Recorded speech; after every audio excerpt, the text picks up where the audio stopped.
Bueno, mis amadas, vamos entonces a continuar con el estudio de Éxodo. Hoy vamos a proceder con el capítulo 5, Éxodo capítulo 5. Busquen sus Biblias, si tienen algunas notas que quieran compartir, pueden buscarlas también.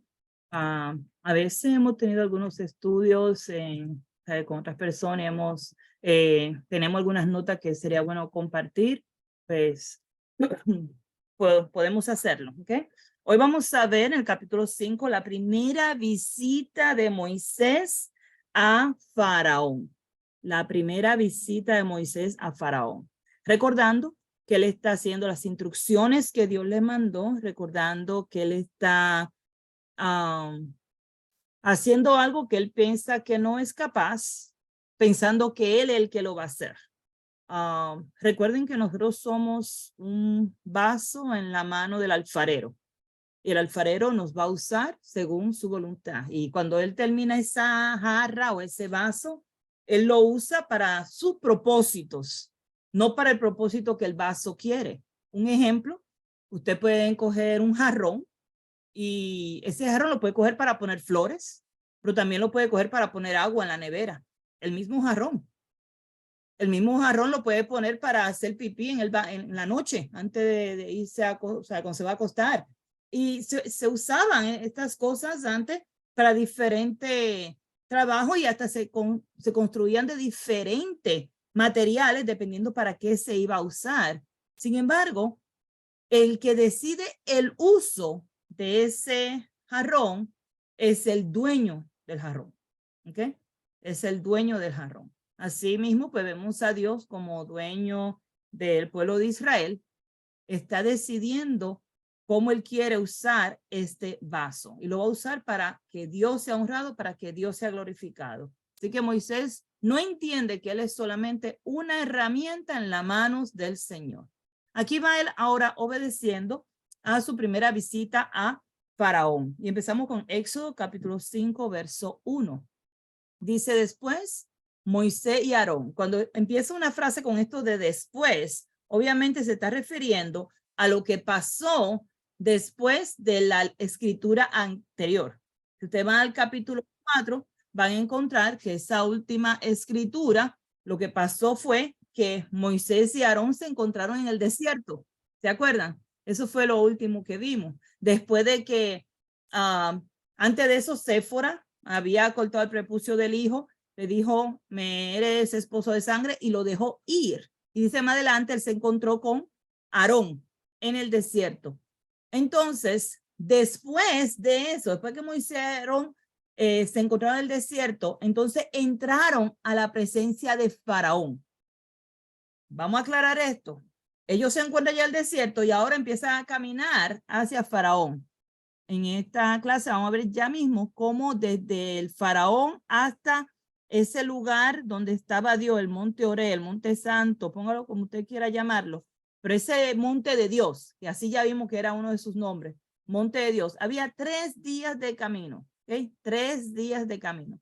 Así que ahora llegan a la presencia de Faraón y le dijeron, y esto de que le dijeron, oigan bien, ¿se acuerdan que Dios le iba a decir a Moisés? Moisés le iba a decir a Aarón y Aarón era que iba a hablar con Faraón. Pero parece que ellos los dos se combinaron para traer el mensaje.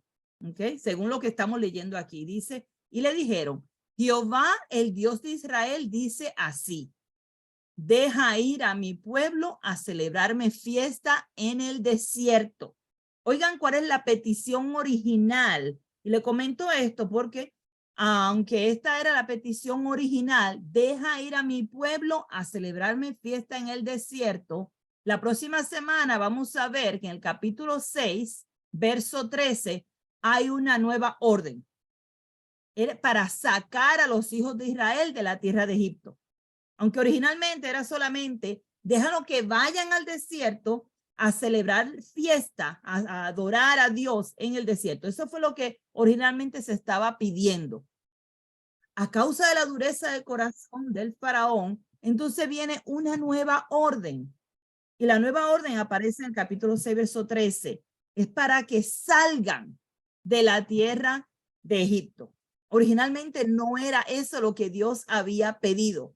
Dios había pedido, déjalo que vayan al desierto a celebrarme fiesta, que vayan a adorarme, mi pueblo vaya al desierto a celebrarme fiesta. Se suponía que después de celebrar la fiesta volvieran para atrás. Esa fue la petición original. Luego más adelante, cuando se ve la dureza de Faraón, entonces dice, no, se van a ir de Egipto, punto. ¿Ok? Y se ve esa diferencia de que Dios estaba mandando a pedir. ¿Por qué al desierto? ¿Por qué quería Dios que el pueblo fuera al desierto a hacerle fiesta? Pues vamos otra vez a nuestro mapa. Les dije que este mapa lo vamos a estar usando muy seguido.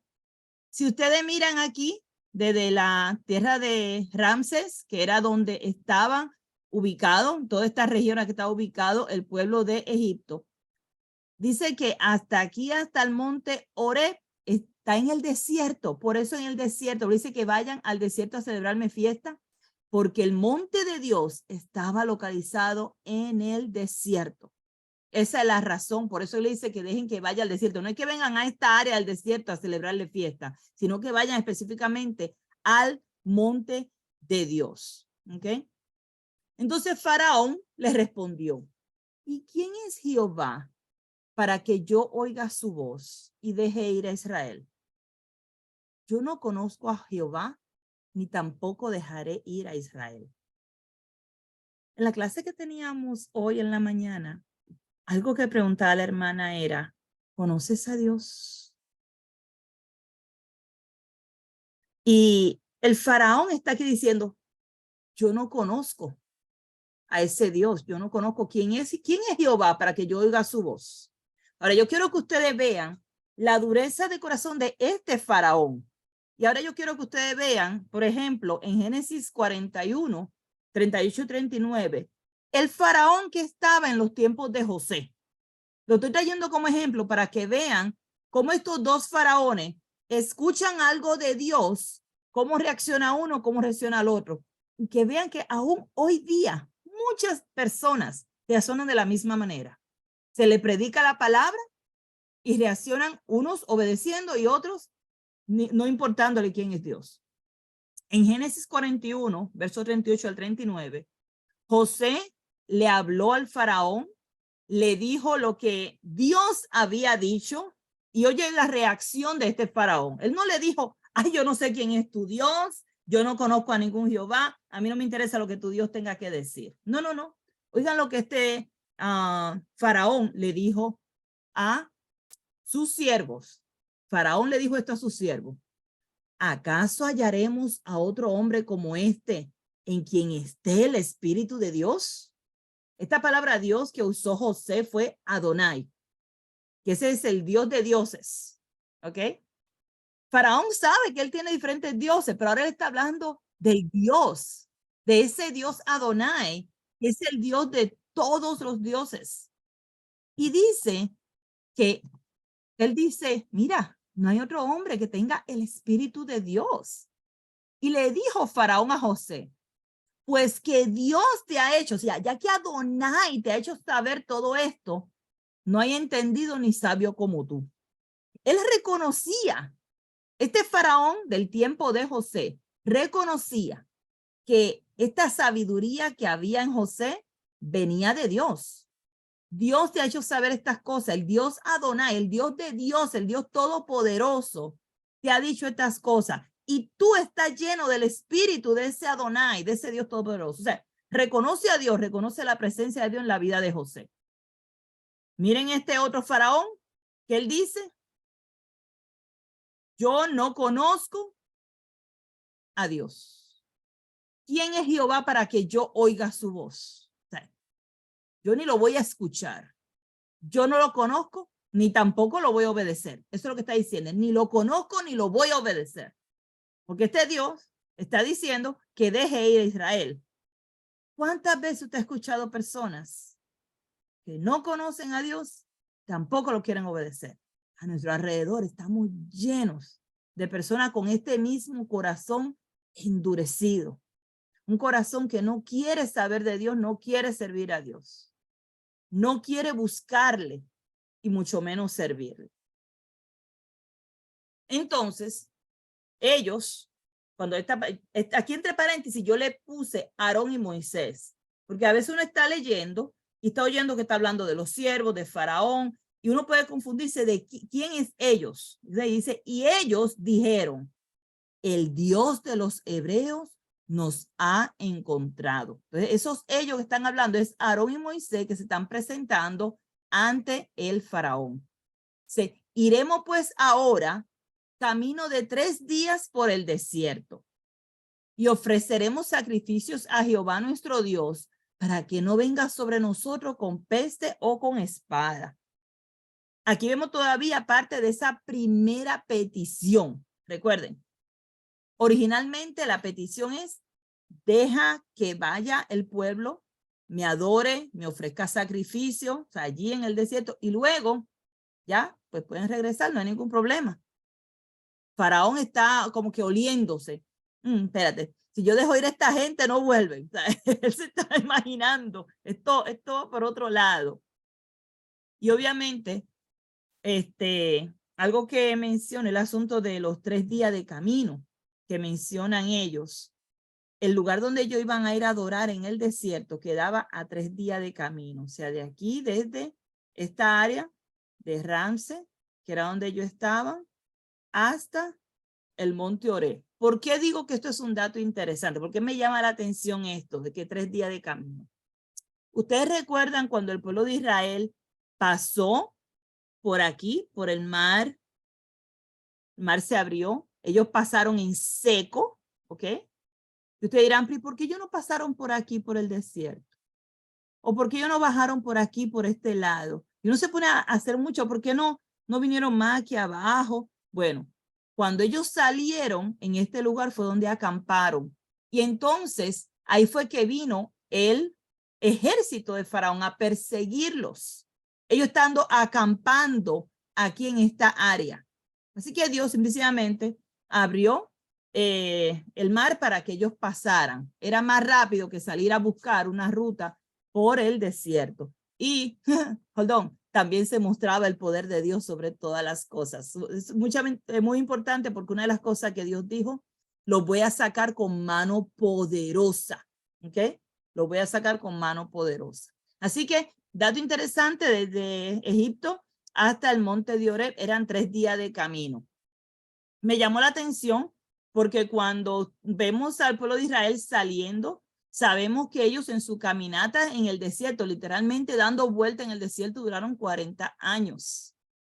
40 años. Pero vemos que ellos iban a ir a 3 días de camino para ir a adorar a Dios.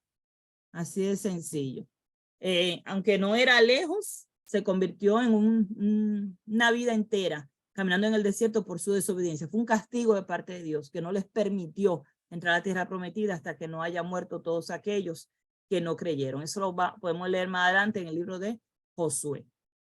Entonces, seguimos con el verso 4. Entonces, el rey de Egipto les dijo a Moisés y Aarón, ¿por qué hacéis cesar al pueblo de su trabajo? Vuelvan a vuestras tareas. O sea, ¿por qué ustedes están parando al pueblo de que trabaje con estas ideas extrañas de salir a adorar al desierto? Eso es lo que el faraón le está diciendo. El pueblo de esta tierra es ahora mucho y ustedes los hacen cesar de sus tareas. Recuerden que esta idea de poner al pueblo como esclavo es una idea reciente. El pueblo, aunque vivió en Egipto, no fue esclavo todo el tiempo, sino que este faraón, el faraón anterior, el faraón anterior decidió poner al pueblo de Israel en esclavitud. Y estamos hablando de este faraón que estuvo antes 80 años atrás, ¿ok? 80 años atrás. Él fue el que decidió poner al pueblo de Israel, hacían 80 años, en esclavitud. Antes de eso, el pueblo de Israel no estaba en esclavitud. Estaba en Egipto, tenían su vida, pero ya 80 años atrás, este faraón decidió que iba a ponerlo en esclavitud porque ya era demasiado grande el pueblo. Así que, y si recordamos, estoy diciendo esto en base a lo que dice las escrituras en Éxodo capítulo 1. que fue cuando se levantó este nuevo faraón que no conocía a Moisés. Y fue en ese tiempo en que nació, en que no conocía a José, y fue en el tiempo en que nació Moisés. Lo dije mejor ahora está más claro. Fue este faraón que no conocía a José y que fue en el tiempo que nació Moisés que se levantó este nuevo faraón. ¿Ok? Entonces, dice en el verso 6 que Faraón aquel mismo día, mandó a los cuadrilleros del pueblo que lo tenían a su cargo y a sus capataces con esta nueva orden para el pueblo. Y vamos a entender esto de cuadrilleros y capataces. Habían unos cuadrilleros del pueblo de Egipto. Esos eran unos capitanes, unas personas que gobernaban o que mandaban, que eran egipcios. Luego habían unos capataces que estaban debajo de ellos, que también eran egipcios. Pero luego había unos cuadrilleros que eran hebreos, que entonces eran los que iban a dirigir al pueblo hebreo, y luego entonces habían capataces del pueblo hebreo. O sea, que iba en ese orden de autoridad. El faraón mandaba a los cuadrilleros, el cuadrillero mandaba a los capataces, todos estos egipcios, mandaban entonces a los cuadrilleros hebreos, y los cuadrilleros hebreos entonces mandaban a los capataces egipcios para que el pueblo hiciera el trabajo. Y el trabajo que le mandó fue el siguiente, la orden que mandó fue la siguiente: de aquí en adelante no le darán paja al pueblo para hacer ladrillo, como hasta ahora se había hecho. Que vayan ellos y recojan por sí mismos la paja. Me puse a buscar información de cómo se prepara el barro, el ladrillo, con barro, agua y paja. Y estaba viendo una persona que hacía esta prueba de cómo quedaban si se hacían sin paja. Y cuando se hacía sin paja, eran fácil de romper, como que eran débiles. Pero cuando se hacían con esa paja, la paja es como del trigo, ese palo que tiene los tallos de trigo, tallo de cualquier grano. Esos tallos son como que duritos, y cuando los cortaban y lo ponían con el barro y con el agua, eso se preparaba, se cocía, y luego entonces se ponía duro y era fuerte, tan fuerte que esos ladrillos hoy día le llaman ladrillos orgánicos, porque son hechos de forma más natural.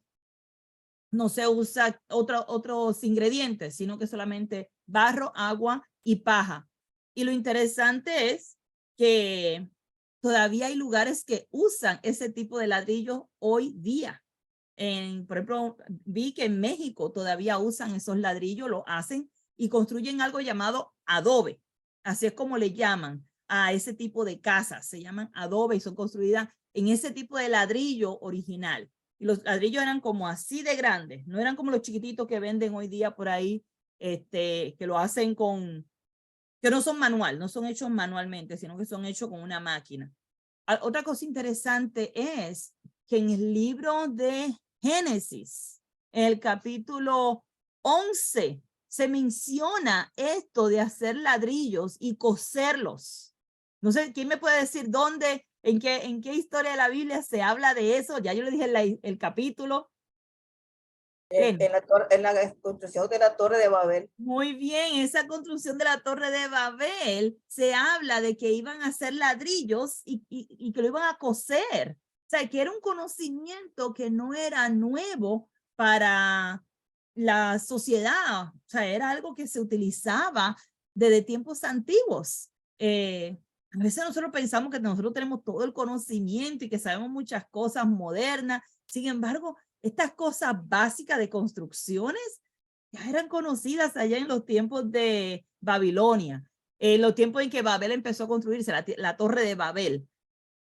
Si ustedes a veces se ponen a pensar, ¿cómo rayos estas personas construyeron las pirámides, los egipcios, si no habían la maquinaria que hay hoy día? Y nosotros nos ponemos a pensar en estas cosas. Hey, es que el que da la sabiduría es Dios. Y la misma sabiduría que nos da ahora a nosotros para construir cosas, la misma sabiduría se lo dio allá en aquellos tiempos a otras personas para que también hicieran estas construcciones y pudieran pues vivir y tener protección en un área donde donde hubiera tal vez animales y cosas así. O sea, Dios da toda esa sabiduría a los hombres, la ciencia, todo eso viene de Dios. Una nota ahí aparte, solamente porque me llamó la atención y me puse a buscar información acerca de eso. Wow, yo no sabía que los ladrillos lo hacían con paja, pero ¿qué tipo de paja? Empecé a buscar qué tipo de paja, por qué paja. Y obviamente se toma más tiempo salir a cortar esa paja de los tallos. Los tallos del trigo son estas, se dan alto, el trigo se saca y luego tienen que cortar esa paja, ¿verdad? Entonces se cortaba, se da con la talla, luego esa paja se tiraba aparte. Entonces literalmente había que ir a buscar esas pajas para usarla en la construcción de los ladrillos. Originalmente, según la escritura, porque es lo que dice aquí, ¿verdad? Como hasta ahora. Esto de como hasta ahora quiere decir que hasta ahora los egipcios le daban la paja para ellos construir los ladrillos. Y ahora le dice que vayan ellos y recojan por sí mismos la paja. Y les impondré la misma tarea de ladrillo que hacían antes. Es decir, tienen que buscar la paja ellos mismos, pero tienen que entregar la misma cantidad de ladrillo. No se le disminuirá nada, dice él, porque están ociosos, están de vagos. Por eso levantan la voz diciendo, vamos y ofrezcamos sacrificio a nuestro Dios. Wow. Okay. Yo no sé si alguna vez ustedes, mujeres que han trabajado con un jefe, han tenido un jefe que sea malo como este. Es un jefe malo, que lo tiene esclavizado. Es un hombre que los ve a ellos como vagos y que se están levantando como si fuera una sedición, se están levantando contra el gobierno y no quieren hacer el trabajo que tienen que hacer. A veces tenemos estas personas que usted le dice, mira, que si el domingo me puedes dejar libre para yo poder adorar a mi Dios. Y estoy trayendo esto como un ejemplo porque nosotros vemos esto como algo lejos, pero esto es algo que muchas mujeres y hombres cristianos, siervos de Dios, viven a diario, ¿ok? Pidiéndole permiso a sus jefes. No vivimos en esclavitud todavía, pero véalo así, pidiéndole permiso a sus amos para ver si pueden ir a adorar a Dios. ¿Cuántos cristianos no faltan a sus reuniones de congregación de la iglesia porque tienen que ir a trabajar y su jefe no le dio el día libre? Le dijo, yo no conozco tu Dios y no te voy a dar el día libre. No me importa si tú no vas a adorar a tu Dios. Es la misma situación. Que nosotros podemos ver esto como que muy lejos. No voy a ponerme a entender la situación de ellos. Hey, no es diferente a la situación que viven muchos hoy día. Y tal vez hay algunos que ya están retirados. Hay algunos que tienen la bendición de que no tienen que trabajar el domingo. Otros tienen la bendición de que trabajan por su cuenta, como yo, que el jefe mío, el esposo mío, y los dos vamos para la iglesia, así que no hay problema. Pero muchas personas sufren lo mismo que muchos cristianos sufren hoy día lo mismo que estaban sufriendo los egipcios. Estaban pidiendo tiempo para ir a adorar y que el jefe le dice, no te voy a dar tiempo y no solamente eso, sino que ahora te voy a dar más trabajo por haberte atrevido a pedirme tiempo. ¿Cómo se te ocurre a ti atrevido venirme a decirme que te dé tiempo de que para ir a adorar a tu Dios y ofrecer sacrificio a tu Dios? Pero qué freco, como si yo no te estuviera pagando lo suficiente. Y por ahí sigue la lista, ¿verdad? De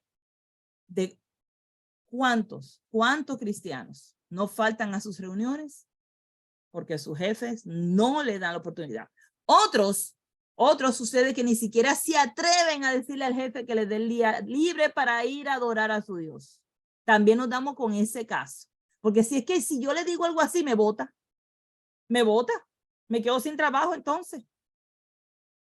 Muchos se atreven a decir, sí, el domingo yo estoy disponible, porque si le digo que no estoy disponible, ni siquiera me da la oportunidad de trabajar. Y llegan hasta, digo yo, a mentir. Porque si tú los domingos vas a la iglesia y tú le dices a tu jefe que tú estás disponible los domingos, tú estás mintiendo, porque ya te había hecho un compromiso con tu jefe previo. Bueno, eso es lo que dice la Biblia, ¿verdad? Que cuando uno se engancha en la milicia, tú no haces planes con otra gente porque ya tú te enganchaste en eso, ¿verdad? Eso lo menciona Pablo. También dice que el que ama, eso lo menciona Jesús, que el que ama a un jefe va a despreciar al otro. Bueno, puede tener dos señores, o ama a uno o sirve al otro. Entonces vemos cómo no es diferente la situación de ellos a la que se vive hoy día muchos cristianos. Oremos por ellos. Oremos por esos hermanos que no se atreven a pedir sus días libres y a presentar su defensa delante de sus jefes con temor de que los van a votar. Y oremos por eso que han pedido y se han atrevido a hablar su voz y a levantar su voz diciendo, déjame ir a ofrecer sacrificio a mi Dios. Y tiene jefes malos que le dicen, yo no conozco a tu Dios. Y el domingo es que más trabajo te voy a dar. Te la voy a poner más difícil. Que son anticristos que andan por ahí sueltos, como digo yo. Bueno, dice, agrávese la servidumbre, dice él, que se le ponga bien malo sobre ellos. Pónganlo a que sirvan como burros. Literalmente lo que está diciendo este faraón. Agraven la servidumbre sobre ellos para que se ocupen en ella y no atiendan a palabras mentirosas. ¿Cuáles son las palabras mentirosas que Faraón está hablando? Oh, de que Dios le habló a Aarón y Moisés y que Dios le dijo que fueran a adorarle allá en el desierto. Eso es lo que el Faraón está diciendo, que son palabras mentirosas. Son palabras que no son verdad. ¿Cuántas personas no escuchamos diciendo que el evangelio es mentira? Que el evangelio no viene de Dios, que esos fueron hombres que escribieron eso. ¿Cuántas veces no escuchamos nosotros las mismas palabras de Faraón en nuestros tiempos? Personas menospreciando ese evangelio de salvación y diciendo, no, es que yo no creo en eso porque eso fue escrito por hombres.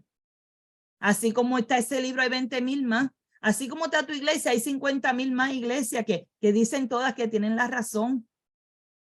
¿Cuántas veces no hemos escuchado faraones allá afuera, voces de faraones allá afuera, negando la palabra de Dios y poniéndola como palabra mentirosa? Bueno. Y saliendo los cuadrilleros del pueblo y sus capataces, entonces hablaron al pueblo, diciéndole lo que Faraón había dicho. No les voy a dar paja. Vayan ustedes y recojan la paja. Donde la hallen, no me importa. Pero tienen que entregar la misma cantidad de ladrillos en el día. No se le va a disminuir la tarea. Imagínense cómo se puso el pueblo de Israel. Salieron por todos lados. Los hebreos salieron por toda la tierra de Egipto para recoger rastrojo en lugar de paja. Empezaron a buscar lo que fuera que encontraran. Porque era difícil tú encontrar la paja si no era que iba a donde estaba el que la trillaba. Oigan esto. ¿Quién trilla el trigo en Egipto?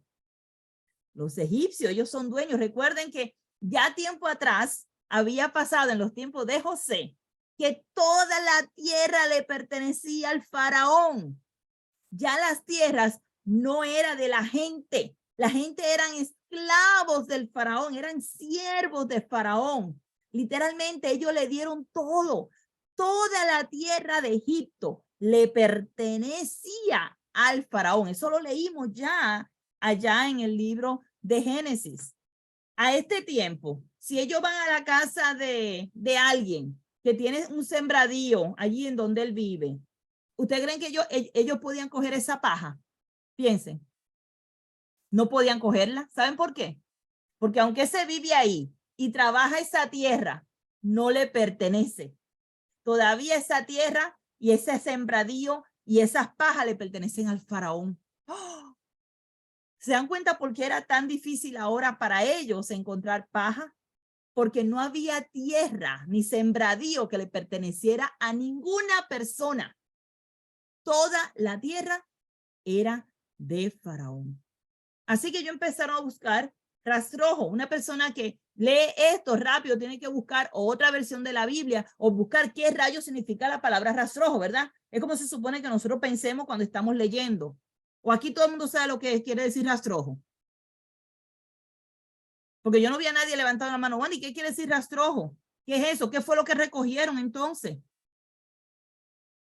sea, cuando estamos leyendo tenemos que entender, si no estaban buscando paja, porque no había forma de buscar paja, no había forma de encontrarla por ningún lado, no habían tierra. Dígame, Zoraida. Como rastrojo, lo que ellos estaban haciendo como un rastrojo. Ajá, pero ¿qué fue eso que recogieron que se llamaba así, rastrojo? Ajá. Dice que supongo que eran paja de cualquier otro palo. Bueno, que pudieran picar. era una paja de caña. El rastrojo eran paja de caña. Si ustedes saben, no es lo mismo la paja del trigo, que es fuerte, ¿ok? Pero, por ejemplo, después que recogían toda la mies, eso que quedaba como que suelto. ¿Se acuerdan en el libro de Ruth?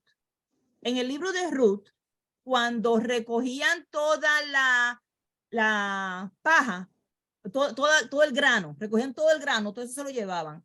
Y Boaz le dice a ellos que dejen caer un poquito más para que ella pudiera recoger. Porque lo que se deja ya son pajas que no tienen ni siquiera trigo. O sea, es basura, vamos a ponerlo así, basura, literalmente la basura de cuando se recoge la mies. Lenis. Sí, que o sea, es como la misma paja, pero de menor calidad. Como hoy día que le meten a uno, como dice, gato por liebre, que le venden cosas que no es buena calidad. Entonces, este era el rastrojo, algo que no era igualito que la paja, que era más fuerte. Y como que quedaba ahí ya como la basurita que se dejaba. Sí. Era como la basurita que se dejaba.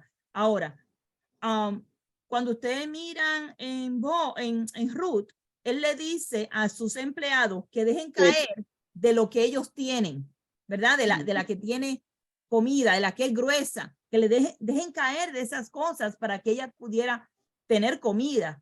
Pero de por sí dejaban caer dejaban ciertas cosas cuando hacían la mies para los pobres, para que los pobres pudieran recoger. Se supone que los dueños era una ley en Israel, que los dueños de tierra dejaran estas cosas para que el pobre recogiera. Y eso lo pueden leer allá en el libro de Ruth y lo pueden leer también en el libro de Levíticos, donde habían esas leyes para el pueblo. Ahora, cuando vemos que ellos están cogiendo esta porquerita, esta basurita por todos lados para poder prepararlo. Y adicional a eso, tienen que entregar la misma cantidad de ladrillos que entregaban antes cuando ya le traían las pajas. Increíble la maldad de este faraón, pero así dice que los cuadrilleros los apremiaban diciéndole muévanse, muévanse, avancen, la tarea de cada día en su día, como cuando se les daba la paja. O sea, muévanse a hacer su trabajo y le metían presión a ellos para asegurarse de que ellos hicieran todo ese trabajo. Dice que azotaban a los capataces de los hijos de Israel. Acuérdense que habían capataces de los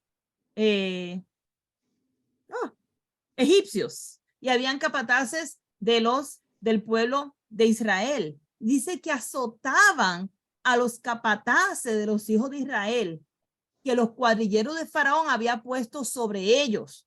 O sea, los jefes del Faraón, los que le hacían, que eran los que él mandó, los directores que él mandó, tenían otras personas que eran jefes, pero eran hebreos. Y a esa gente lo estaban azotando. Y dice que le decía que por qué no habían cumplido su tarea de ladrillo ni ayer ni hoy, como antes. Oye, ellos sabiendo por qué, pero lo azotaban y le hacían esa pregunta, ¿por qué no me ha entregado la tarea de ladrillo como hacían ayer, como hacían antes? Y ya llevan 2 días, cuando dice ni ayer ni hoy, llevan ya 2 días en este ajetreo, donde ellos no pueden hacer completo todo, no tienen toda la paja con ellos, tienen que salir a buscarla y tienen que venir a hacerlo. Y los capataces de los hijos de Israel, entonces decidieron venir a Faraón y quejarse al Faraón. Y le dicen, ¿por qué lo haces así con tus siervos? O sea, nosotros aquí te estamos sirviendo. ¿Por qué nos estás tratando mal? ¿Por qué no estás oprimiendo? ¿Por qué no tienes bajo esta servidumbre? Ellos vinieron a preguntarle, ¿por qué estás haciendo así con nosotros? Si te hemos servido todos estos 80 años que tú has sido aquí, Faraón, te hemos estado sirviendo. Bueno, el faraón de 80 años atrás había muerto. Entendemos que este faraón es el hijo de él, que se levantó como faraón. ¿Y por qué estás haciendo así con tus siervos? No se da paja a tus siervos, y con todo nos dicen, hagan el ladrillo. Y aquí tus siervos son azotados y el pueblo tuyo es el culpable. Y él les respondió, ustedes están ociosos. Sí, ustedes están de vago. Y por eso dicen, vamos y ofrezcamos sacrificio a Jehová. Ahora él está hablando con los líderes de empleo. Vamos a ponerlo así, literalmente con los líderes de empleo de los hebreos. Esos jefes que estaban allá entre los hebreos. Dice, ustedes están ociosos, ustedes están de vagos, y por eso es que quieren ir a ofrecer sacrificio a Jehová. Vayan ahora y trabajen. No se les dará paga, no se les dará paja, y tienen que entregar la misma tarea de ladrillo. O sea, él le dice, yo no voy a cambiar porque ustedes hayan venido, sigue la misma regla, sigue la misma ley. Entonces, los capataces de los hijos de Israel se vieron en aflicción al decírsele, no se le va a disminuir el trabajo de ladrillo de la tarea de cada día. Y entonces, obviamente, se fueron a buscar a Moisés y a Aarón. Cuando lo encontraron, que estaban a la vista de ellos, cuando salían de la presencia de Faraón, les dijeron, mire Jehová sobre vosotros y juzgue, pues nos habéis hecho abominable delante de Faraón. Óigame bien, ellos ya eran esclavos, ya habíamos visto cómo el Faraón lo había puesto en servidumbre, cómo lo había puesto en esclavo, pero ahora ellos están diciendo, por culpa de ustedes, ¿ok? Que Jehová juzgue aquí entre nosotros, pero ustedes nos han hecho abominable delante del Faraón y de su siervo, poniéndole la espada en la mano para que nos maten. Ellos se les olvidó que ya ellos vivían en servidumbre. Ellos se les olvidó que ya ellos vivían en esclavitud. Pero ahora ellos dicen, no, ahora la esclavitud es peor. Éramos esclavos, pero ahora el trabajo es mayor. Esa es la queja. Ahora el sufrimiento es mayor, ahora la opresión es mayor. Ahora le están dando latigazos para que ellos hagan el trabajo de cada día, cuando eso no estaba ocurriendo antes. Entonces, Moisés se volvió a Jehová y le dijo, Señor, ¿por qué afliges a este pueblo? ¿Para qué me enviaste? Y llega a mi mente, rápido llegó a mi mente, mientras estaba leyendo estos versos. ¿Cuántas veces le ha pasado a una persona que empieza a trabajar en una obra, ¿ok? Y todos los problemas se le vienen encima? No sé si ustedes alguna vez han vivido una situación como esa. Una persona está trabajando una obra nueva, levantando un ministerio, levantando esta iglesia y trabajando con todas sus fuerzas. Y vienen todos estos problemas a su vida que único que le trae es desánimo. Y en su corazón lo único que quiere decir es, yo no quiero trabajar más para el Señor. ¿Por qué? ¿Para qué me enviaste aquí a trabajar en esta iglesia? ¿Para qué? Si lo que está es trastornando mi vida. ¿Para qué? Si estoy aquí con tanto aflicción y tanto problema, me hubiese quedado en mi casa. ¿Cuántos ministros, cuántos predicadores, cuántas maestras no se han encontrado en una situación como esta? Que empiezan a trabajar y a servir al Señor y los problemas llegan así como si lo estuvieran buscando, sin estarlo buscando. Llegan problemas, llegan contratiempos, llegan enemistades, todo llega, todo llega. Por el simple hecho de que estás trabajando para el Señor. Dime tú si no el trabajo de Satanás, tratando de desanimarte y de parar la obra y de que no quieras seguir. ¿Cómo ustedes ven que se sentía Moisés en este momento? yo vengo aquí a traer un mensaje de Dios y a sacar a esta gente de aquí y todo se ha vuelto en contra. Están sufriendo mal, el faraón está atacándolos más, está haciéndole más daño. La gente, ¿cómo va a estar? Imagínense ahora la posición de Moisés. ¿Para qué me enviaste? ¿Para qué me enviaste aquí? ¿Para que esta gente sufra? ¿Para que me echen a mí la culpa? Porque eso es lo que está pasando ahora. Ahora mismo, estos capataces le están diciendo, por culpa de ustedes, ahora el faraón está contra nosotros. ¿Cuántas veces no hemos visto esto en la iglesia pasando? Donde hay un problema en la iglesia y le echan culpa al predicador. ¿Pero qué culpa tiene el predicador? Miren la mano del enemigo trabajando. Miren la mano de gente malvada trabajando. En este caso, el faraón, un hombre malo, ejerciendo su poder sobre el pueblo de Dios. ¿Cuántas veces no se han levantado hombres ejerciendo su poder en el pueblo de Dios y haciéndole daño al pueblo de Dios? Destruyendo al pueblo de Dios. Sí, eso se ve a diario. Tenemos que orar. Tenemos que orar por esas personas que se levantan buscando poder y le hacen daño a las ovejas del Señor y destruyen la iglesia del Señor por estar siguiendo sus malos deseos y sus ambiciones personales. Y algo que él dice, desde que yo vine a Faraón para hablarle en tu nombre, ha afligido a este pueblo y tú no has librado a tu pueblo.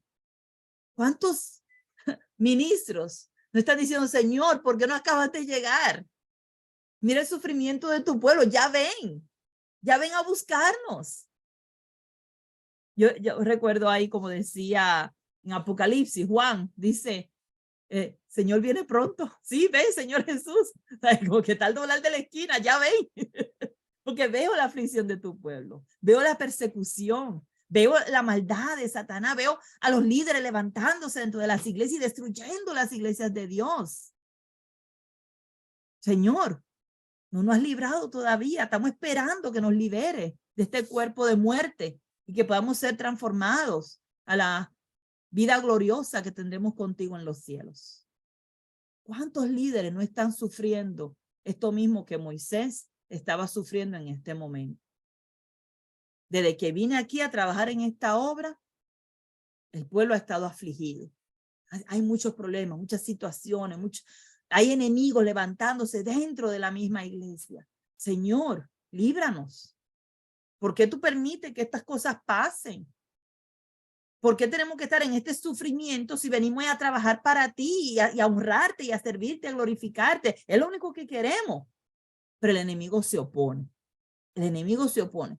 Y mire si no es verdad que cada vez que usted está trabajando para el Señor, el enemigo viene a destruir la obra. Y vienen los chismes. Y vienen las quejas. Y vienen, ¿qué no viene? ¿Qué no viene? Y uno tiene que mirar y decir, espérate. Esto es Satanás queriendo destruir la obra. No puedo dejar ni que me destruya a mí, ni que destruya la obra tampoco. Nos desanimamos muchas veces. Y queremos tirar la toalla, ya, me cansé, yo no voy a trabajar más con esta iglesia. No voy a trabajar más con esta obra. Es demasiado.